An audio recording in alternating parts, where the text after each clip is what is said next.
Okay, we had a gentleman here. Just get in contact with him, and we just want to know when you came here to Canada. I came here to Canada in 1960, June, right? At the 17th of June 1968. You know, I came up to my brother because, you know, like, we in Jamaica, and we are a young boy and going around, and, you know, I used to be a track and field man, football, cricket, you know, what them call it, sometimes them say master of art trade, and, you know, you are no master of none, right? Because I used to play cricket, football, and I used to box also in Jamaica, you know, and track and field. So when I decided, so boy, really I want to come to Canada to see what Canada is like and things like that, is an experience for me because, you know, we all leave our hometown and say, well then, we're going to foreign for better off ourselves. Somehow we make it better and some really not make it better. You see what I say? So me as a man now, like as speaking to you now, I can say, well then, because I'm an outspoken person, right? I can say the things because it's what I know and what I, you know, thought of. So coming here first and things So let me just interject. What's the reason you came? What's the reason you came? I know it's betterment. It's just that, you know, you was exhausted, things was exhausted back, and you just felt that you need to see something else. Well, I wanted to see something else, and I will put it this way. I look at say I'm coming to Canada, I can get a career out of boxing because I know that, you know, boxing and was in Canada, but I didn't know about the football or the cricket, you know, them things until when I get here. So when I get here, I really kind of go in the gym and start work out and start to meet friends and go around, and, you know, boy, if I could tell you some of the places. Well, hold on, pull up. You leave Jamaica. All these different sports you play. And I know boxing, you say, was a little part of the sport you play. But you know Chavallo here, Chavallo was here, and Ali deal with them in a certain way. So normally, so you know, boxing was a part of the whole thing here, right? Yes, well, I can tell you, yes, George, as far as George Chavallo, me and George Chavallo are the same trainer, because the same trainer used to train me, George, and Clyde Gray, which was Clyde was Canadian middleweight champion, and George Chavallo was Canadian heavyweight champion. So that day when I get to that trainer and we had that link, that's the time when I get into boxing and say, well then boy, you know, I can make something out of this and make myself better, and my family can be better off. So what you thought when you saw George and Gray? What weight division you were in at that time? I was a middleweight. Okay. You know, and for me, I know I could fight. I know I could box. You know, so when I get in the ring and start to box and thing, everybody was saying, man, this guy, this Jamaican can fight, you know, and thing like that. And I'm feeling proud of myself, knowing what I can do. But then now, they say, all right, we're gonna get him a couple fights, and they get me an amateur, you know, because it was amateur standard at that time, and they get me a fight, and they get me this big guy. He was bigger than me, and, you know, thing like that, and, you know, amateur is 3-round fight and thing like that. So I get in the ring with this guy, man. When I get in the ring with this guy now, this guy coming at me very hard and rough, you know, and I'm saying, man, this guy's coming like this. I have to plan my way out of this, because I've never fight no white man before, so I don't know what his strength or how this white man is, and this man is I'm not gonna make this man take advantage of me and thing like that.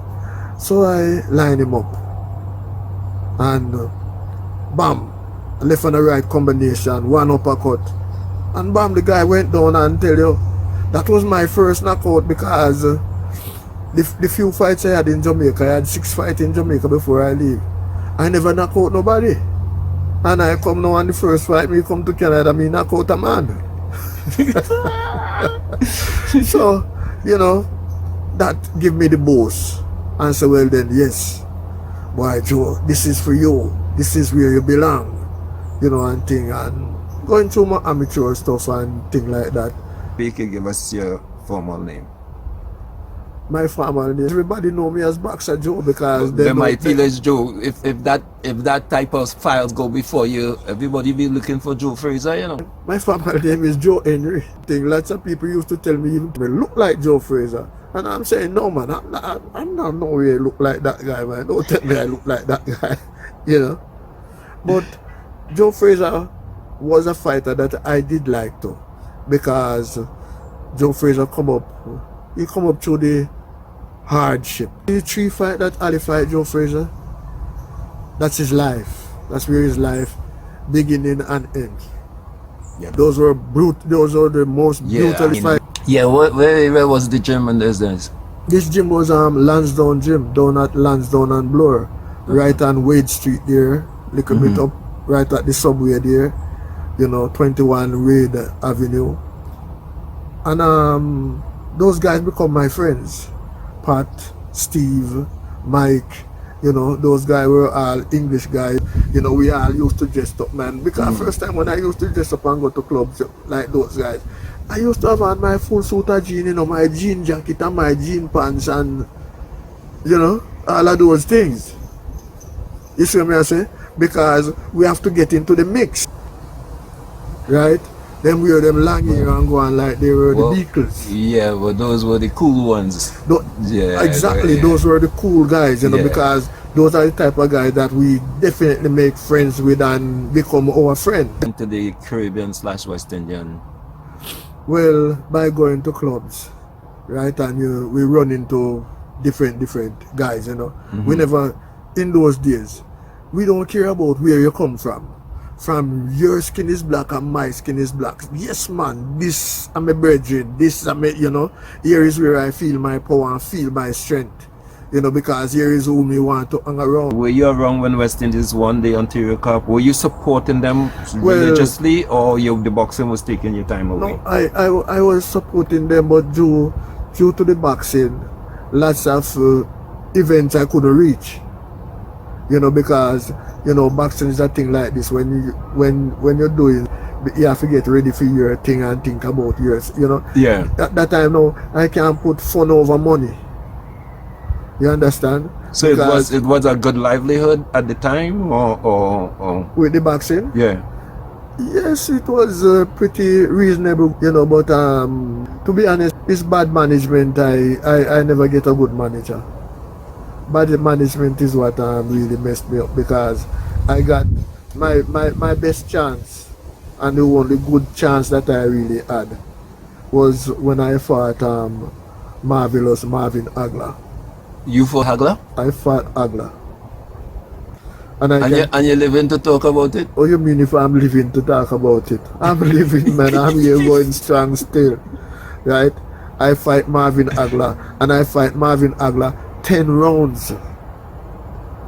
I am one of the guys that Marvin Hagler did never knock out, right? When they say Marvin Hagler have something like about 50 fights and he had 2 guys he never knocked out, me and the guy with them called Boogaloo Watts in America was the only 2 guys he had never knocked out, right? And I tell you something, if you look it up, you can find it.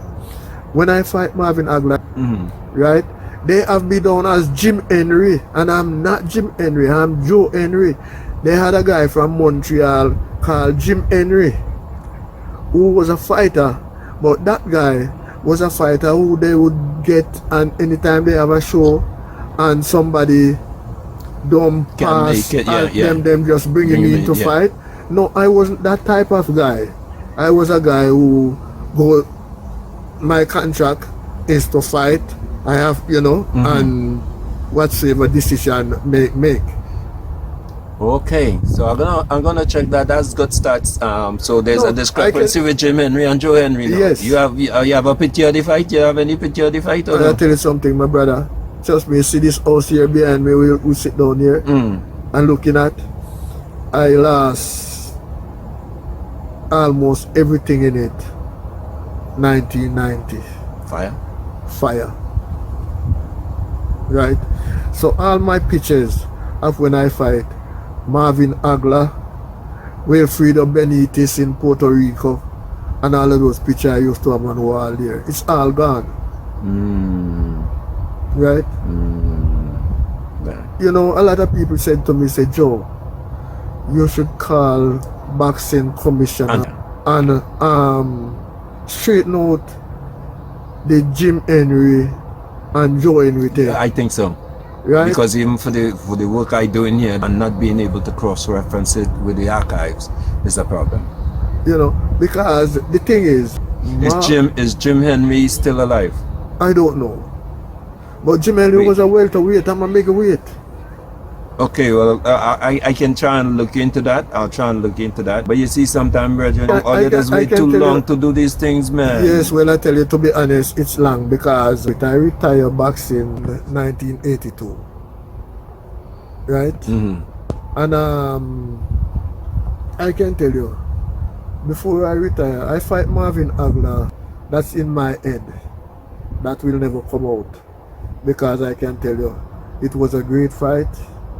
And believe you me, he was a big guy. He was much bigger than me. They say he's a middleweight.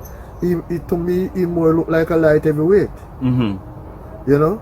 But the thing is, boy, he had me because why he had me? The switch. As soon as I start to get to him, he's doing the quick switch from the southpaw to the orthodox, from the orthodox to the southpaw, and that's how he was catching me with some jabs and giving the decision over me. Right? My experience, which I'm not ashamed to talk about it, at that fight, and why I said bad management. I had a manager in Canada here. He was a millionaire. He bought a contract off me from my trainer, which I didn't know about.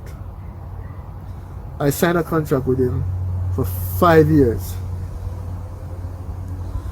When we had the fight with Hagler, it was just about in my second year contract with him.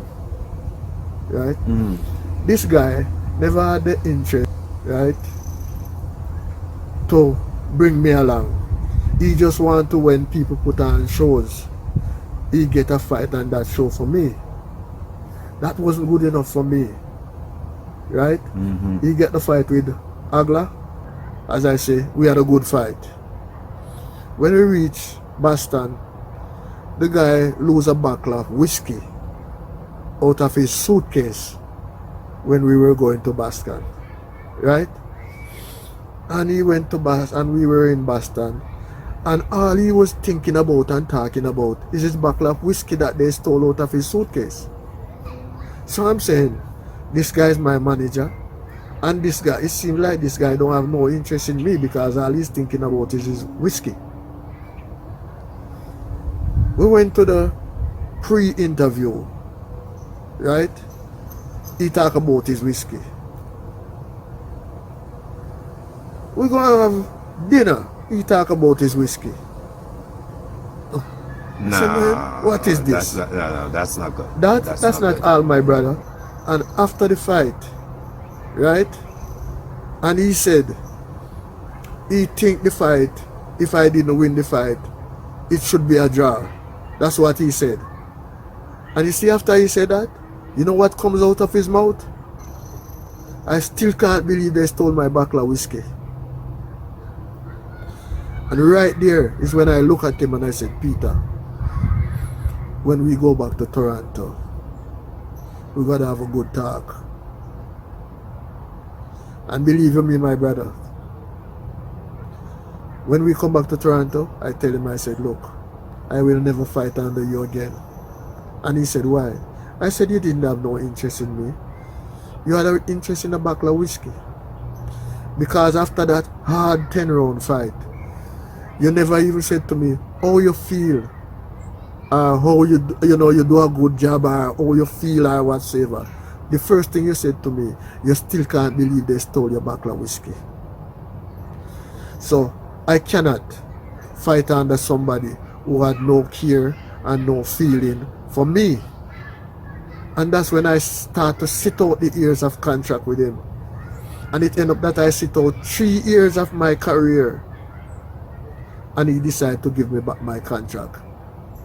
And when I look at it, I was sitting out from 26 to 29.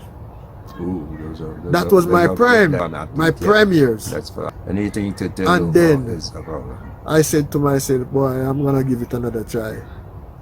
And I tried to get Irving Woman, who was managing Clyde Gray and also managing Jazz Chivallo, to give me a contract. And he said no, because when I was in my prime, I didn't come to him to ask him for a contract. Okay, so that's how the cookie crumble. That is how the cookie really crumbled. Because then now I decided, so well then I go and try myself, and I go out there and I fight. Yeah, that's a tough route. I fight 3 fights. And then I call it a quit. Because the last fight I fight, there was a guy called Roy Gums. He's from one of the islands. I don't remember which island he's from, but he was living in England and he was fighting out of England. And he come to Canada and he was trying to hook up with Ungerman. So Ungerman get him a fight with me. Yeah. And we are training at the same gym. So when the fight come up between both of us now, I tell him I don't want to see him come back to my house. Because this is business, you know, this is rough business now. So I mean, but at the meantime, when I'm telling him that, he already come to me and he said, Joe, look man, we're gonna work this thing out, man. You know, we're gonna put on a show, man, you know. That's all. That's what he put on me to let me think we're just gonna put on a show. Right? In the meantime, he's fighting his heart out. Right? I catch the guy and I catch him and he's hurt. And I'm supposed to finish him off. And I'm dancing in the ring like I'm Muhammad Ali. Something that I never used to do. Right? So, because of that now, and things like that. I should ask you the question before you reach there though, because I was going to ask you earlier if you ever get knocked out, you know. So go ahead. No. I've never been knocked out in my life. Okay. I don't know what a knockout is. Okay. You know, lots of people are little boy, he's strong. He come to fight and he's strong. That's all I usually hear people say. So to this fight anyway. So this fight now, I got a little bruise, you know, slightly little cut and things like that. And because I got this slight little cut, Irving Ungerman, he's the big promoter and he's the big talker. So he turned to the referee and said, look, I want you to stop the fight because I don't want him to get hurt because his eyes swelling up and you know, but I had the guy hurt. So I mean, because I find out that no, this guy was playing a game with me to saying that we are just putting on a show. Meanwhile, he's doing his best and I'm not putting out everything. And now that I got him hurt, his manager, the round after, his manager gonna jump up and say, he don't want me get hurt. And the referee stopped the fight. And I'm saying, man. So that's it. That was your last fight. That was my last fight, yeah. My friends who I went there with and thing, he said to me, he said, Joe, I'm gonna tell you the truth, brethren. Listen me. No. Come out of the game. Because you have the man hurt for knock him out and you don't knock him out. You think if it was him, he would knock you out? Him said to me, he said, look man, you get soft man. Yeah. come out of the game because you get soft. Yeah. Yes. And when that friend said that to me, because he was a good friend, I take it serious. Yeah. And I remember every Gray, who's Clyde Gray's wife, said to me, Joe Henry, no, that's not the Joe Henry I know and I used to see fight.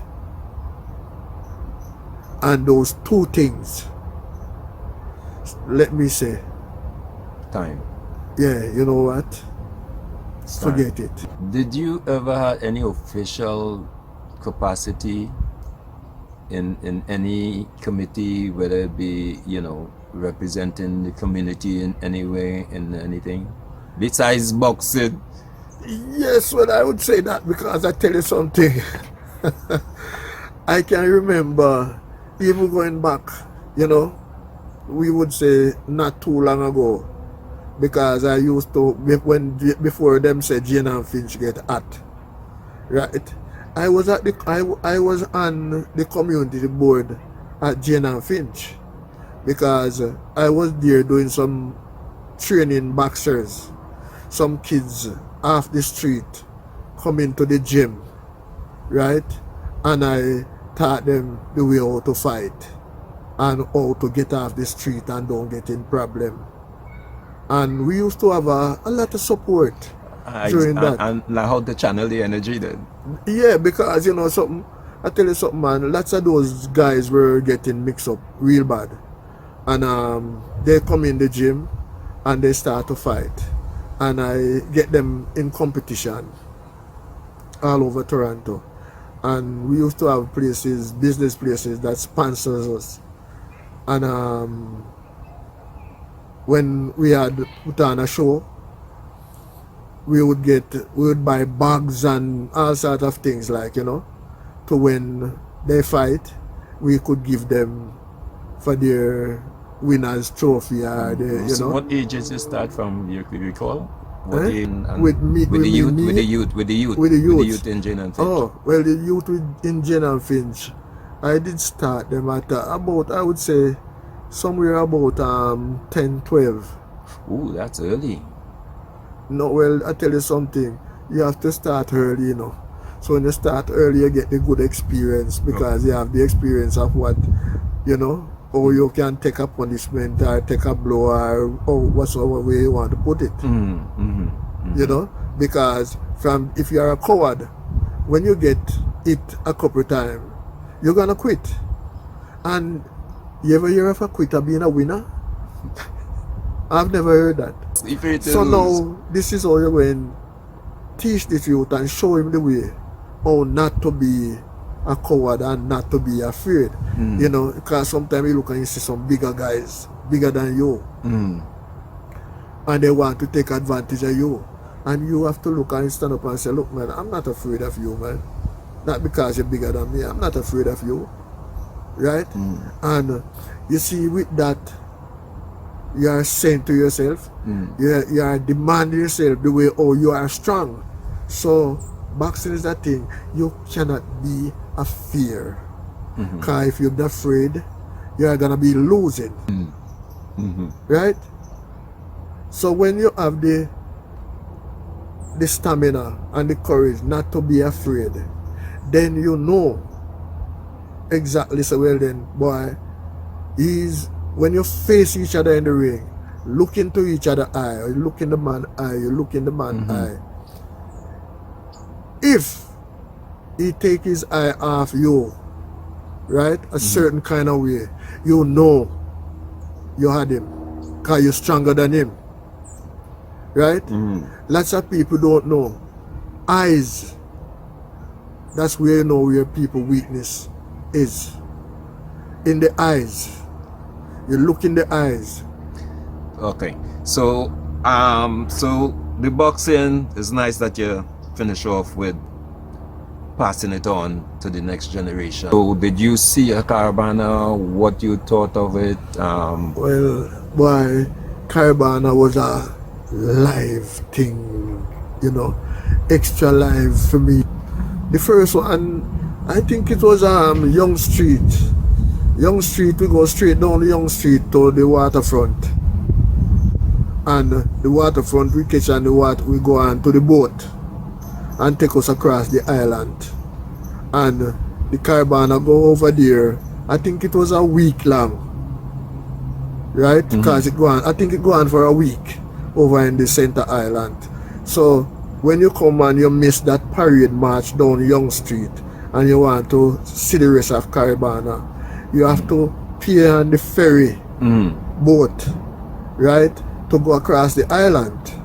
And you go across the island, and when you go across the island, there was all sort of different tent and stages set up over there. So you've been there? I've been there. So because apparently they had the Jamaican thing, they had the Trinidadian. Yes, huts, yes. That's set up over the island. So you, right, set up at the island. You have this hut is a Jamaican hut, and you're going to go there and you're going to hear a lot of Jamaican music.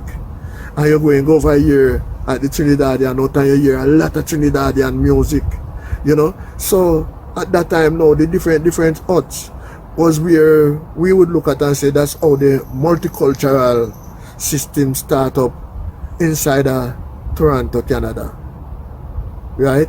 That's why we could come up to when we have communities, you know, where people gather. You could have your multicultural communities meeting, and every country people do their own kind of dancing and cooking and whatsoever. So that's how the type of organization start in Toronto. Now we go into the clubs, which is the purpose of this whole visit. So when we used to go now and we go to the different club, whether, you know, it was Whiff Club over there and Sambiro over here. Where was Sambiro located? Sambiro was located same place on Brunswick Avenue. Whiff Club on one side of Brunswick Avenue and Sambiro on the other side of Brunswick Avenue, facing each other. So you can leave out of one club and walk straight across the road into the next club. So it's on the south side there, because like Brunswick start, I think it start from College going north. Okay. Right? And Brunswick start here, and a theater was right there beside the Whiff Club. And Augusta come up from down in a Jewtown and come at the light at the theater in front beside Whiff Club. You see, so if you make a left turn, as you make a left turn, you'd have to make a right. Yeah, Brunswick take you north. What were the early clubs that you met here in the 60s? Well, at that time, boy, you can't leave Club Jamaica, so say. That was on Young Street there. So, I mean, and you cannot leave the Whiff Club and the Sambiro, you know. So, those are clubs that we used to judge all the time and go all the time and thing. But, you know, we are young boy those days, you know. So, we don't like stay one place too long. So, we are run from place to place and, you know, find out what's going on. Because, man, I say, boy, girls hunting time and all of those kind of things, you know. Yeah. So, our happiness now as a young boy, we have to leave from club to club. And, you know, we finish up at the one where we stay late, we stay open the longest. So, I mean, so which one was the longest for you? Well, for me, I think the room at the top was the longest.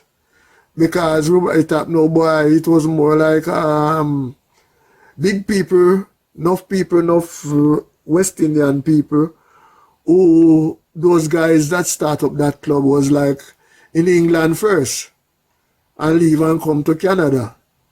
And when them come to Canada and think now they get together and open up that place.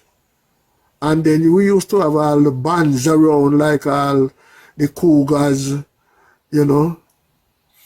And we have, you know, boy, there was so much bands around in those times. The Outputs, I must say, because the Outputs was the band that I used to follow with.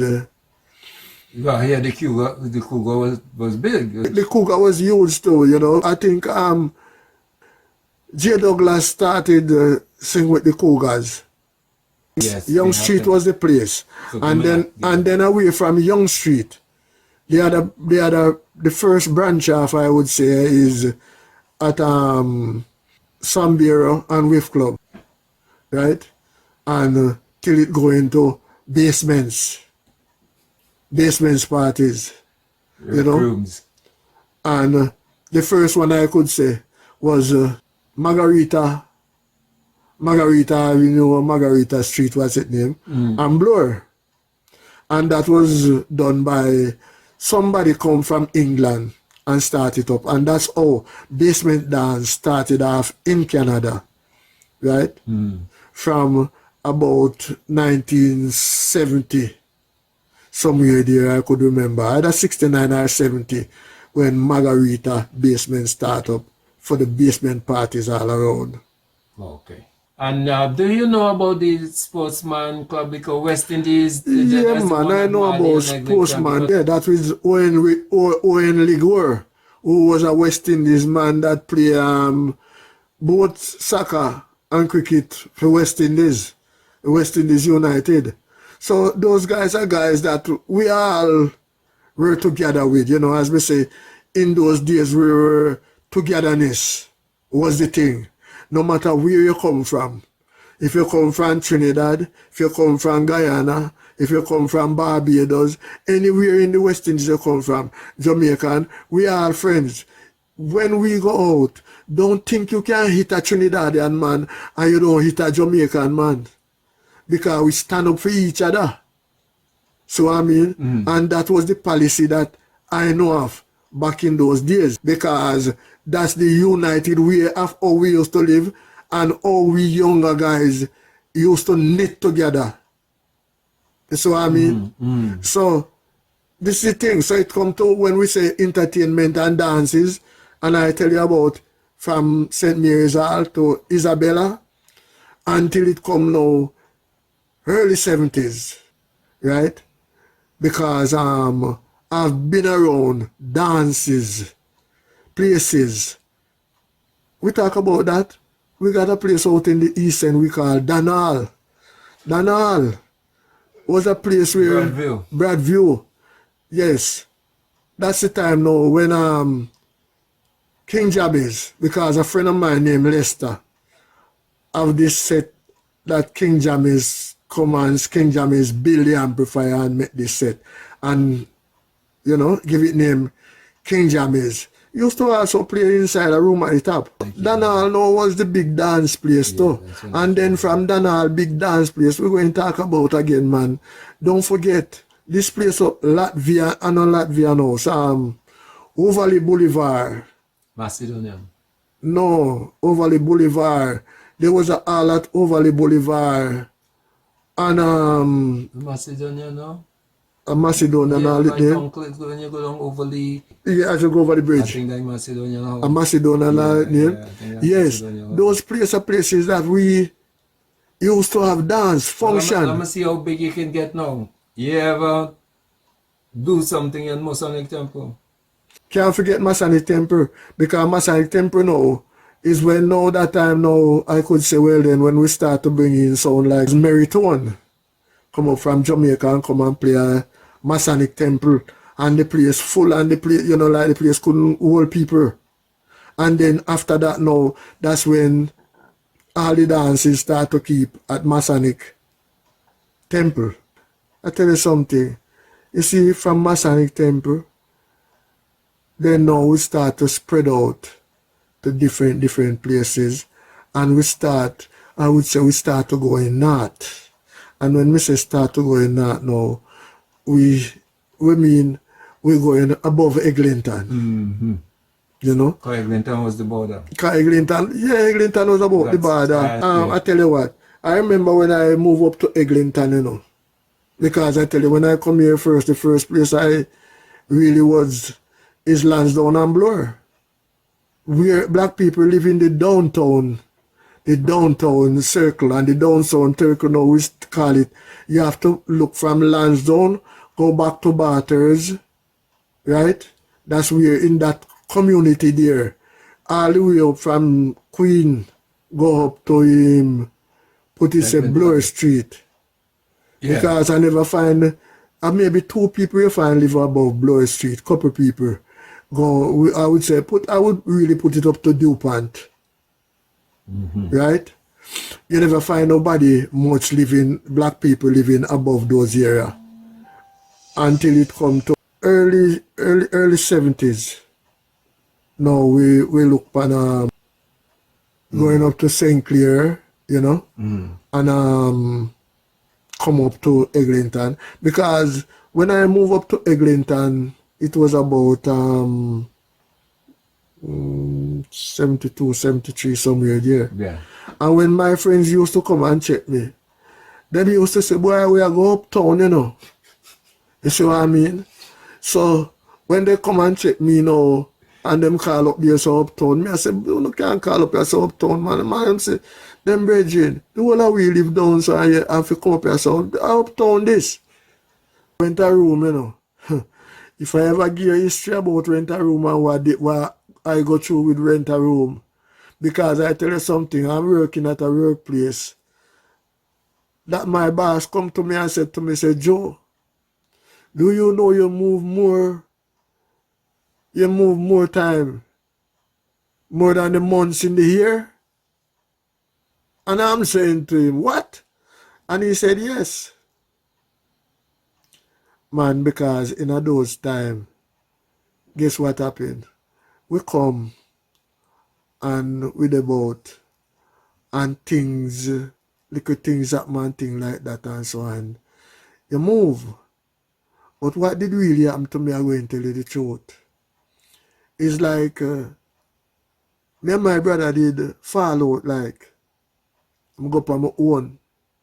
And so, well then, boy, me have to make it on my own. And when me go up on my own, I was 18, call it 19 then.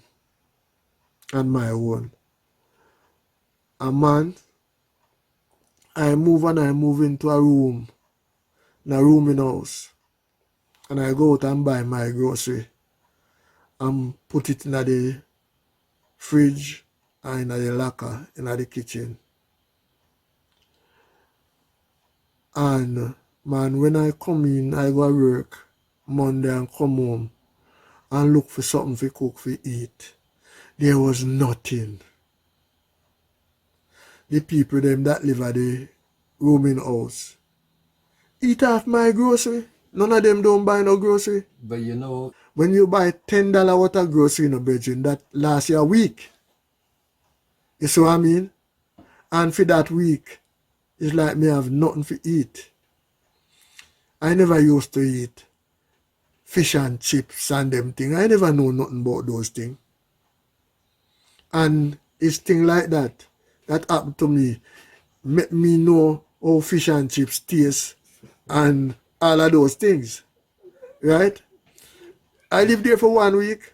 Next week I get a room. The man rent me the place and me say me have the kitchen. And now me say me keep my things that me buy in my room. And when me come home now, me can go to the kitchen and use the kitchen and for cook and things like that.